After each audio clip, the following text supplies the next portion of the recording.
Hi BookTube, this is Kelly. Thank you so much for watching my channel, Books I'm Not Reading. And I'm here today to do a Q&A in celebration of being on BookTube for 4 years. I did a little survey on my community tab, and a Q&A was the definite majority winner there. Some of you, though, in the kind of under the other category in the comment section, gave me some fantastic ideas for other videos to do, and I promise you I will be doing them. So hopefully we'll get to them in July and kind of continue the celebration over to next month. But anyway, I really loved the ideas. They were just fantastic. So thank you so much for sharing such great video ideas with me. I appreciate that. The first thing, though, before we get into the questions, is I want to announce the giveaway winners, which people didn't really express a lot of interest, which is fine. But Marilyn Maya Mendoza it asked for the Agatha Christie book. So Marilyn, I've got your address. Send you some more Agatha Christie. And then Tabara's Den, which is a new BookTube channel. If you guys haven't checked that out, be sure to do that. Tabara's Den, you're the only person who mentioned Lessons from Lucy. This is a signed copy by Dave Barry. If you like it, send me a message. You can check out my Instagram or my Goodreads or my Voxer, which are all going to be listed down below. And so you can find me in one of those ways and let me know how I can get that book to you if you're still interested in it, that sort of thing. So thank you guys. Okay, so I had a couple of questions from people about how the library is organized and that kind of thing. So we're gonna start with those questions. I did have one person, Nathan Fong, who is, man, just I think has commented on like 99% of my videos, at least in the last year. So Nathan, I'm so grateful that you watch my channel. Nathan has asked me to do the Colbert questionnaire, which I will do. I'm gonna save that for the end of the video. So Nathan, I'm not forgetting you, okay? But yeah, so we had some questions about the library. So Read by Fred, again, another great channel you guys should check out, said, with so many books, do you and Jason have separate bookshelves where you keep your favorites, or do you combine your books together regardless? So I am going to show you a video of every single bookshelf in the library, and kind of just picture a long rectangular room, and we're just gonna move all the way around the room, and I will show you every bookcase. There is absolutely no way that Jason and I could separate my books from his books. I mean, we can't split up Dickens, we can't split up Shakespeare. You know, there are a lot of books that both Jason and I really love. Yes, there are some Jason books and some Kelly books, more one way or the other. But yeah, so our library definitely has an organizational system to it, which you will see in the videos. And then Gina from Gina Stan Your Books, I know you guys all know Gina. How do you organize your library? Do you have genres grouped together? Is it alphabetized? So again, Gina, I'm going to show you guys in that series of videos. And then Kelly Hunsaker asked, with your large movie and book collections, how do you choose what to purge and what to keep? Well, Kelly, I could definitely purge our library so that everything could fit, but unfortunately, it's not my decision. Now, most of the time, if Jason and I reads a book in our library, and we don't like it, we don't, you know, like we know each other well enough that we can say, look, like this is a bad book, we should get rid of it. Like, you know, let's free up space for other books. One of the books in our library is this one, which I've talked about many times, Winter's Tale by Mark Helprin. I hated this book. I hated it. And I really think that Jason will hate it too. He started to read it and then stopped. And I was like, let's get rid of it. You know what? He's like, no, I'm going to start again, and I'm going to try again because I might like it. And I know he's not going to. But I can't, I mean, you know, like he is initially the one who bought that book. So I can't pitch and purge his book. Believe me, I could definitely, between the books and the movies, there's a lot of stuff that I could purge if it were just my library. Jason and I were joking this morning about what would happen if like he went to work one day and I was at home and I like reorganized the library by color scheme or something like that. He was like, I would be so mad at you. And, so we had a good laugh about that. All right, so let's go into the library tour here for those who are keen to know how everything is organized. Okay, booktube. So this is our religious, I guess, nonfiction, or they're not novels in here. In this little old bookcase that I inherited. And it's actually probably not really meant to be a bookcase. On top of that are some Bibles, and then we've got some reference books. Well, not all of them are reference books, but yeah, like there's some Christmas things and stuff like that up on this one of these random shelves that was here when we moved in.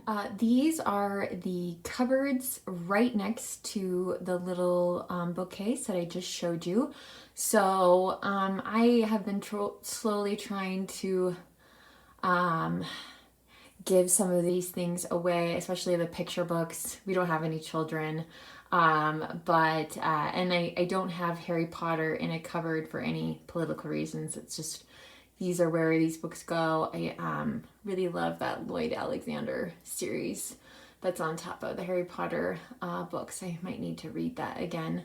And then right next to it, let me adjust the door. So again, we have some teen and some, oh gosh, we've got, you know, the Beatrix Potter books in here. So these are mixed in a little bit. We've got Brian Selznick's amazing graphic novels, and these are my duplicates of Betsy Tacy. I have all of these in another edition, but I have to have those. So the top of this bookcase is what I call the overflow pile. It is a whole hodgepodge of things, some of which I'm hoping, well, I don't want to get rid of all of them, but I would like to get rid of other things so that these books could have a home on a bookcase. But anyway, so that's where they're for the while. And this is where we keep our bookmarks. And then down below, this is, I would consider this more general nonfiction. We're going to end with nonfiction on the other side of the room. So this is where we begin fiction in the library. We do have our mass market paperbacks up there on the top part there. So you won't see a whole lot of those in any of the other bookcases. Yeah. So, and then this is where the alphabet begins. So we've got Atwood and Austen up there on the top. Move down to through the alphabet, and again, you know, there's things stacked in front. There's A.S. Byatt stuff, all our Peter Carey books. There's the annotated Alice, Cheever, and then down here on the bottom is almost all of our Dickens books. So, yeah, almost the whole Dickens collection is down there, but not quite. And this is a bookcase that Jason's dad made for him. And it's definitely the biggest bookcase in the library. This bookcase it starts with Dickens. You can see we go into Eggers there. There's my Ford Maddox Ford Parade's End. And again, this is all fiction. There's the 2 copies of Les Miserables. There's Andersonville down on the bottom. I think we just have one Stephen King book down there.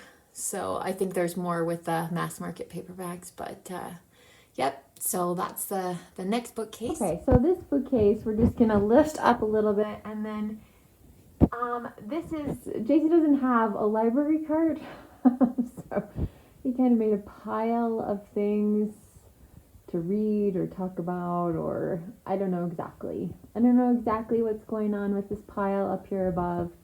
But anyway, so you'll see some holes on the bookcases, and definitely my little library cart and things like this are part of the reason why. But then we get into the bookcase.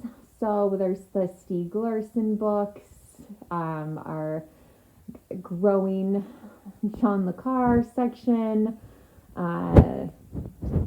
There's my Betsy Tacy books, the Henning Mankell, Wallander series.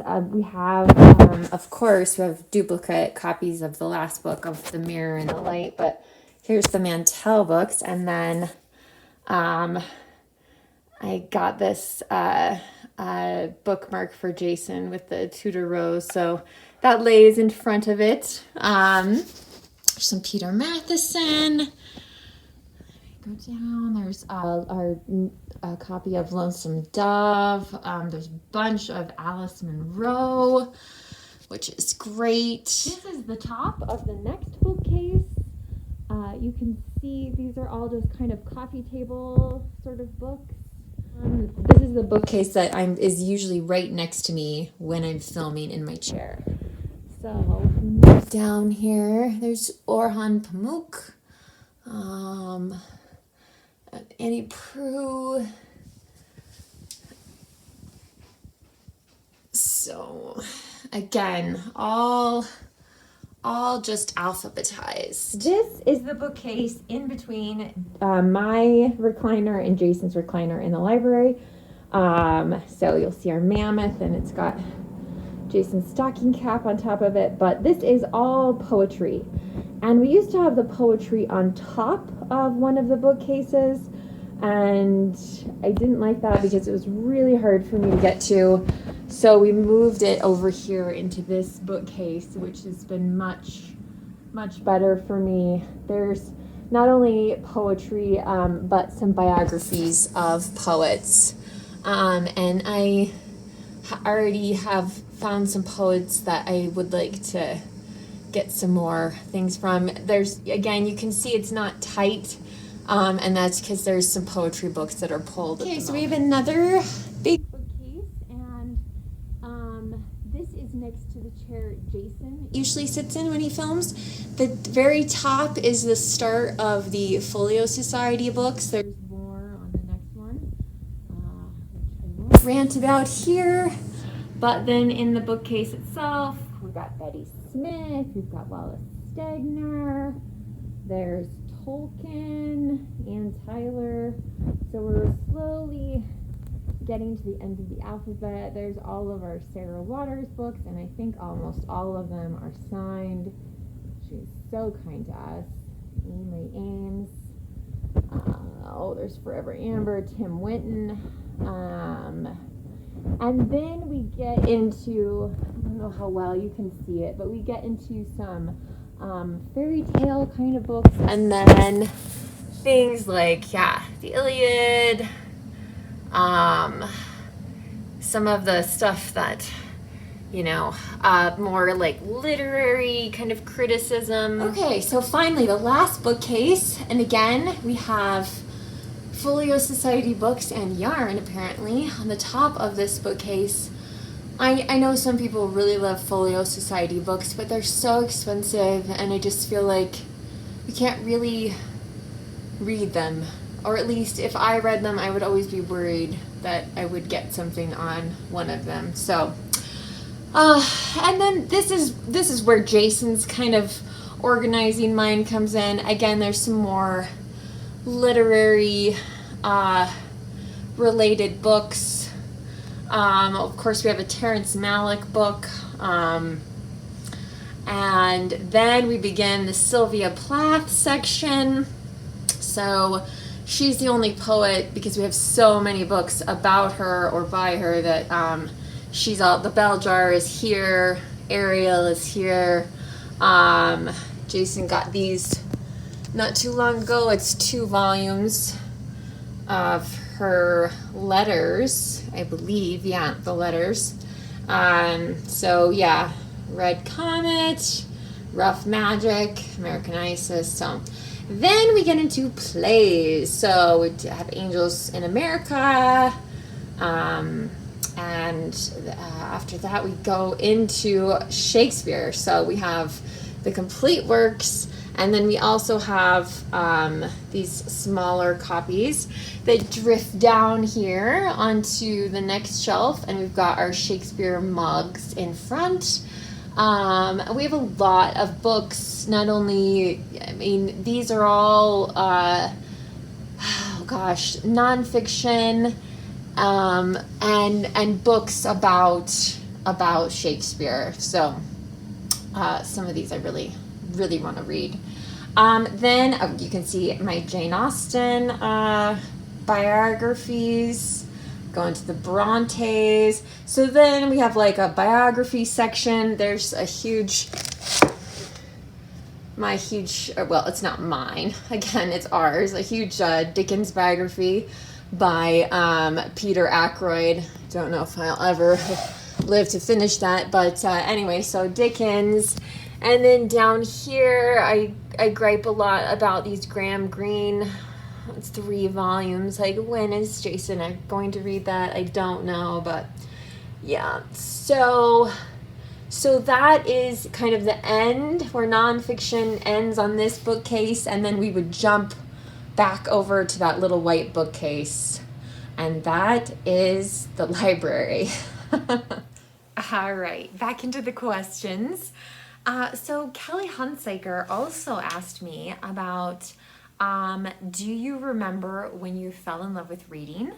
And Kelly is extremely active on Instagram, so you're probably already following her if you're on Instagram, but if not, check out her Instagram page. And then the Poet's Artifacts, I think it's Garrett, and Garrett has a booktube channel.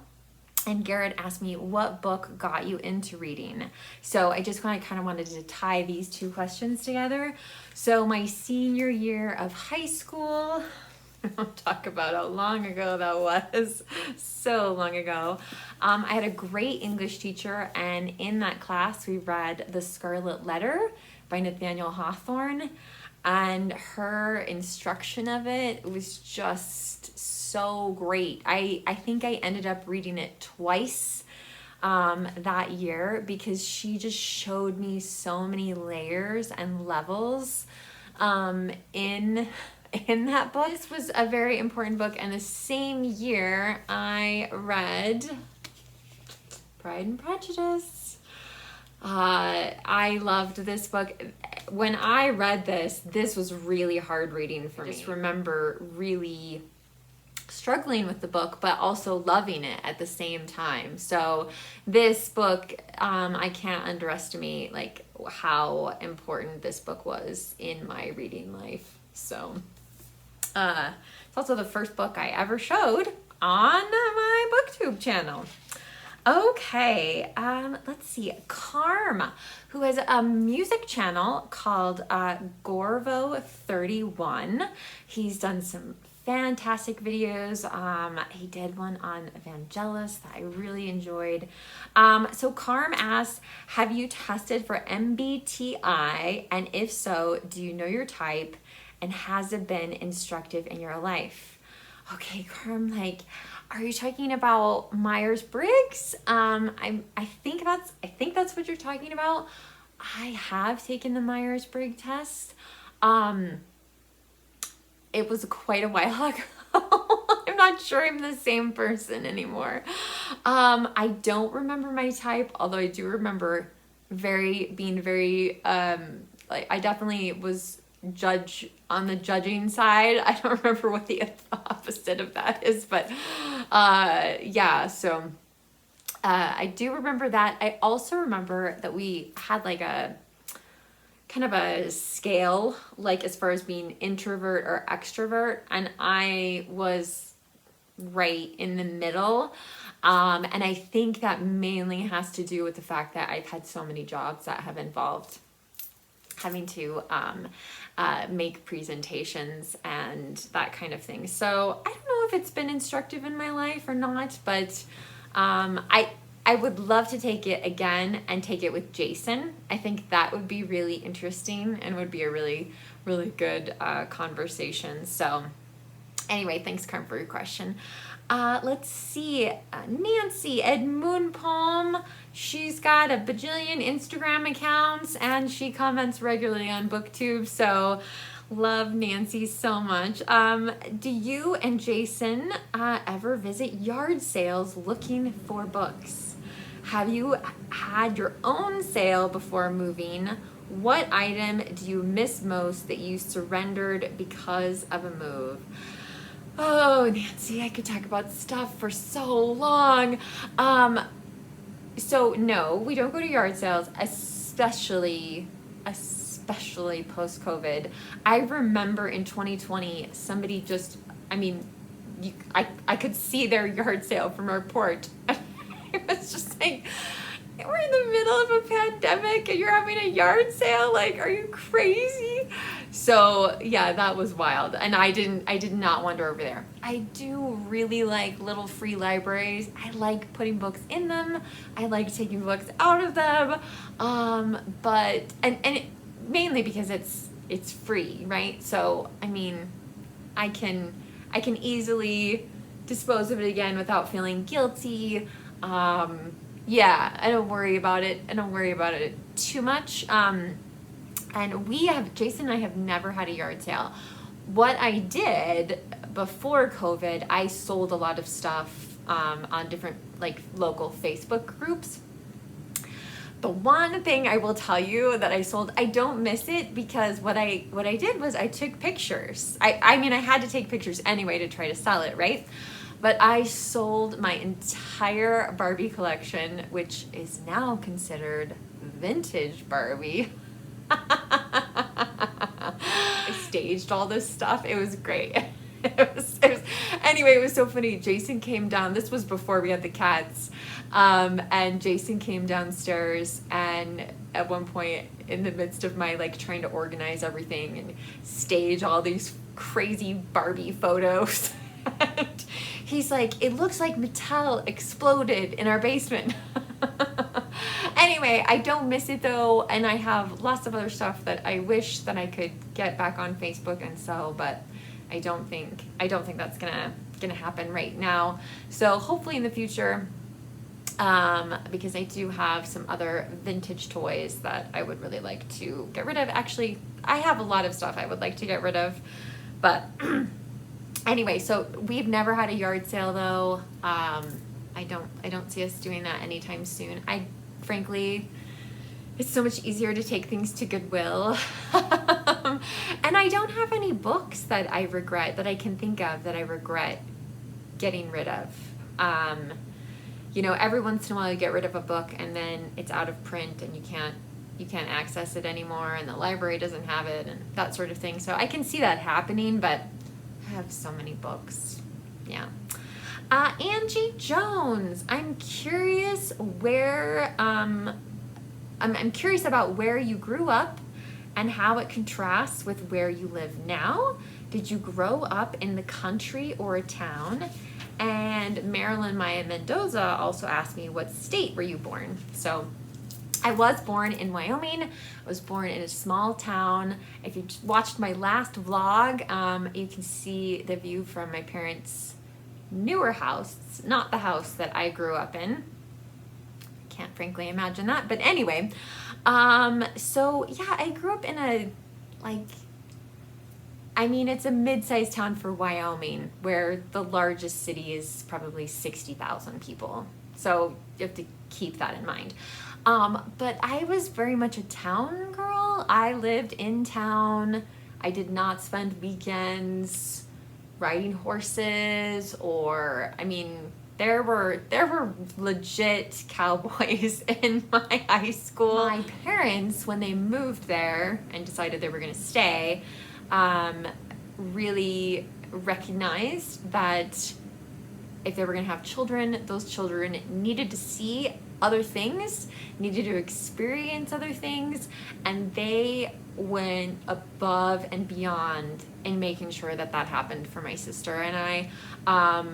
We went to Denver so many times to see art exhibits, to go to the Natural History Museum. That was the only place you could see IMAX at the time. Let's see, we saw, one year we had season tickets to every ballet in Denver, and then another year we had season tickets to every Broadway musical that toured through Denver, which I remember very well.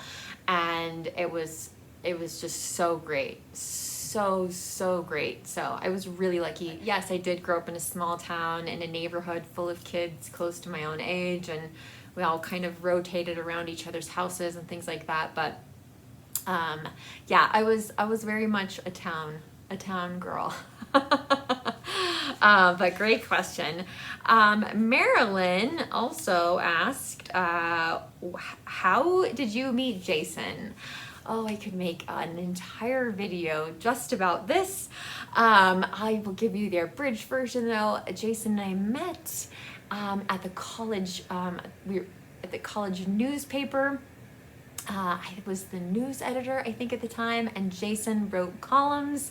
So I didn't have much to do with him that way, but I remember briefly meeting him, and then I was in my apartment and the phone rang, and Jason called me up after this very brief initial meeting and, wanted to know if I would like to go out with him, and he's the only guy that I was just like, absolutely not. The great thing though was that we were friends for a very long time.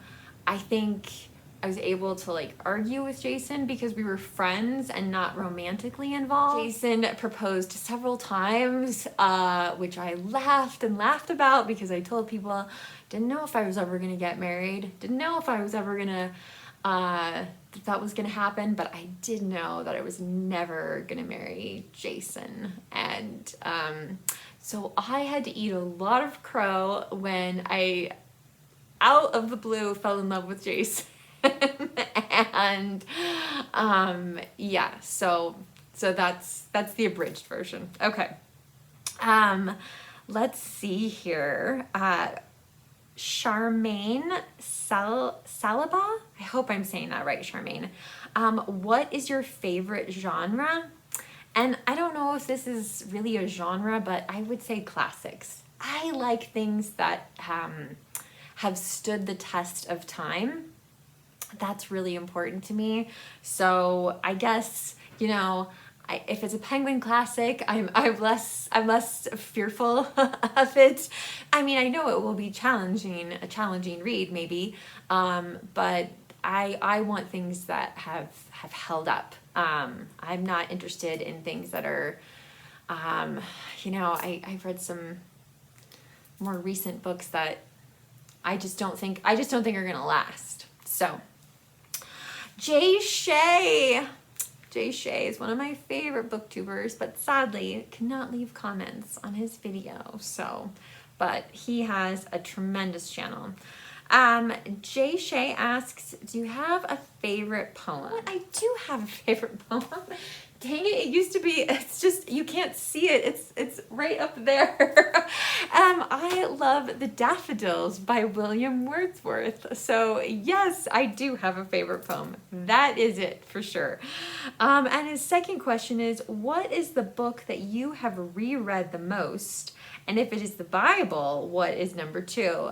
I have read the Bible. I've read the Bible twice. Now, there are parts of the Bible that I have read a lot of times. But I've decided I'm never going to read the Bible cover to cover again. I'm going to focus on the things that actually affect me and impact me. But there's just some stuff in the Bible that makes me a bit crazy. But Jay, I'm so surprised you asked this question, because you should know that the answer is A Christmas Carol by Charles Dickens, which I read every year and I have for many years. So this is definitely the book that I have read the most. And I love it. I still love it. Every year I get such tremendous pleasure from it. Aaron Facer. Oh, I love Aaron's channel so much, you guys. He is such a great booktuber. Aaron asks, what is your favorite thing about the state you live in? How does it compare to other places you have lived and stayed? Aaron, I love this question. And so my favorite thing about where I live is actually that I get to experience wildlife on a fairly regular basis. I had a really terrible morning this was a couple weeks ago. I woke up to find that Blue had puked on my pillowcase. So that was not pleasant. But then on the way to work, we saw wild turkeys, I think just 4 of them, and that just like erased all of that, like erased that terrible thing. So we've had antelope on our street, we've had deer on our street, we've had a turkey on our deck, which was crazy. Yeah, so I just love the fact that, and really I could drive, I mean, not me, but someone could drive me in any direction outside of the city I live in, and it would not be long before we would see wildlife. Antelope, there's more antelope in Wyoming than people. And I think that definitely differs from my experience in living in Chicago for a year, where I think I saw a raccoon. But I could be wrong about that. It was pretty deep in the city.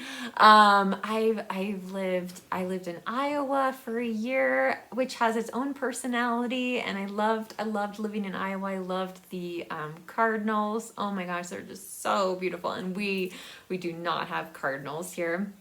I lived in France for a summer. God, does it get any better than that? And I've been so fortunate to travel to many, many places, and I love how they all have their own personality and their own thing that makes them really special. So yeah. Okay, Compassion for All. Have you read any books published in 2020 to 2022 that you think will become classics and be widely read in the next 100 years? Wow. That is a really, really fascinating question.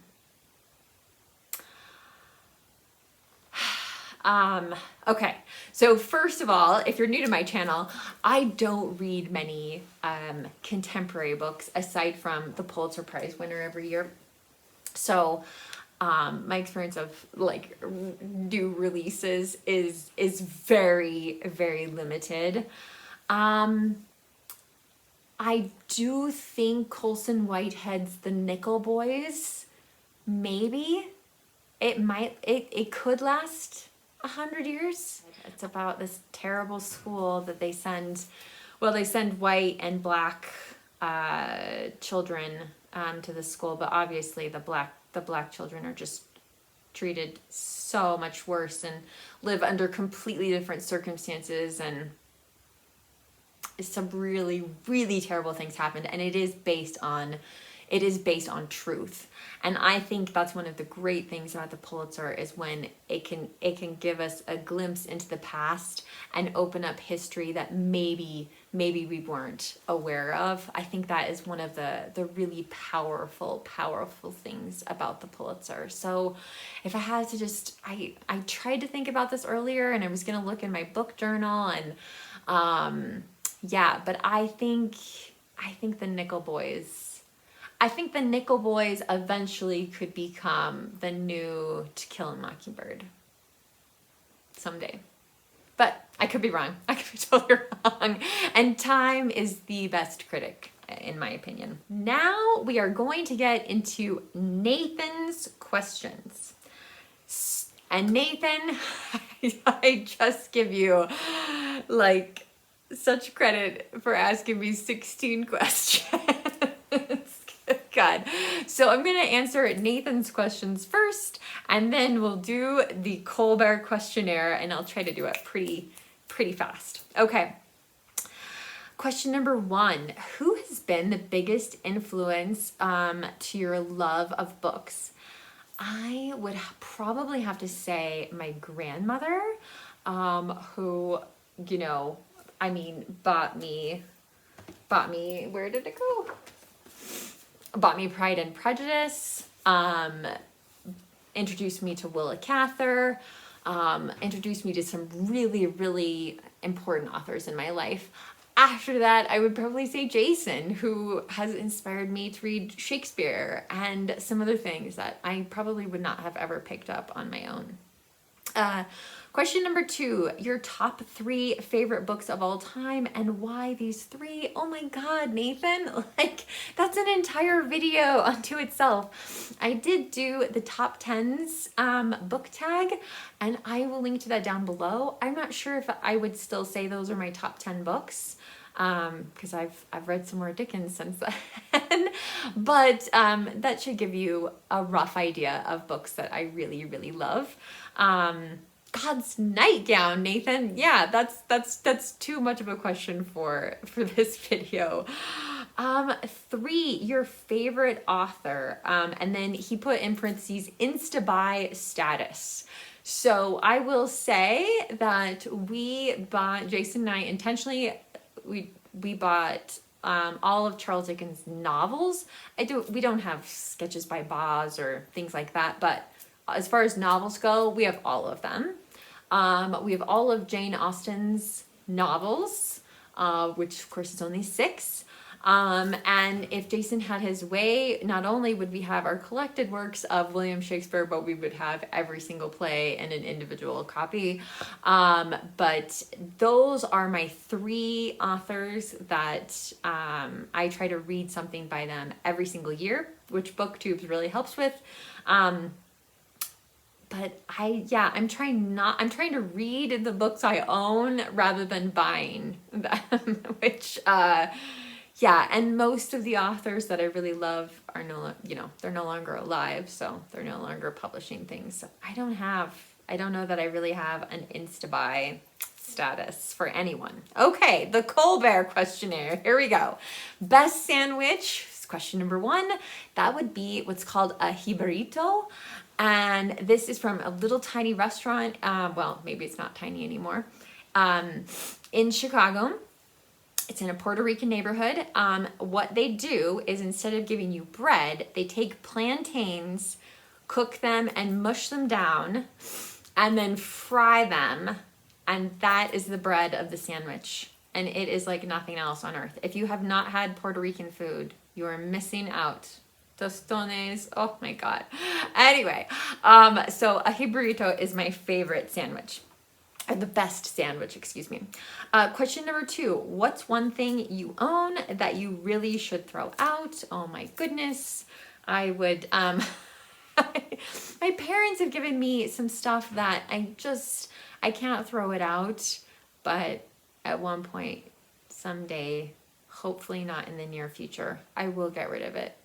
My mother did a painting of me. I can't hang, I mean, it's huge. I can't hang that on my walls. Like, it's embarrassing. fine. Anyway, it's hidden in a closet. I would like to get rid of it, but obviously, like I said, I can't. It's from when I was a little kid. Okay, question 3. What is the scariest animal? Snake, hands down. Question number 4, apples or oranges? I love both. I would tell you that almost every weekday, I am eating either an apple or an orange at lunch. Question number 5, have you ever asked someone for their autograph? I have. An obscure country band that I met during Cheyenne Frontier Days. And if you don't know what Cheyenne Frontier Days is, you're going to have to look that up. The whole town gets taken over.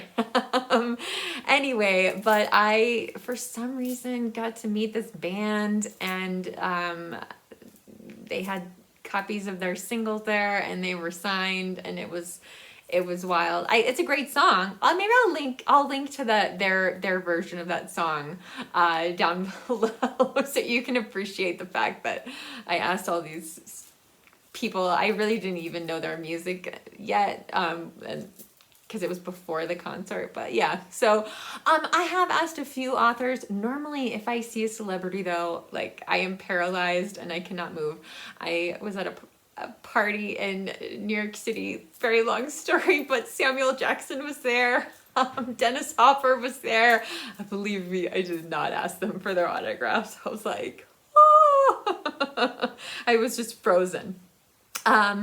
Question number 6, what do you think happens when we die? I think that we go to, I don't know if I want to call it heaven, but I do think there is more after this life. I really do. And I say that based on experiences that I've had that I'm not going to go into here, but like I have had experiences that make me believe that there is another, I don't want to call it a place, but some kind of existence for us after this life. And that's how I feel about it. Question 7, favorite action movie? Oh my God. Jason Bourne, you guys. The first 3, Bourne Identity, Bourne Supremacy, Bourne Ultimatum. I have watched them so many times. I actually kind of like action movies. I mean, not really violent ones, like not like Rambo or anything, but I do, I don't know. And maybe it's because Matt Damon's in this. That helps. But I love A Fugitive. So I kind of like more like thriller maybe movies than action. I don't know, but yeah. So I've watched The Fugitive, the Bourne movies. I watch them. I just watched Runaway Jury again for the bajillionth time.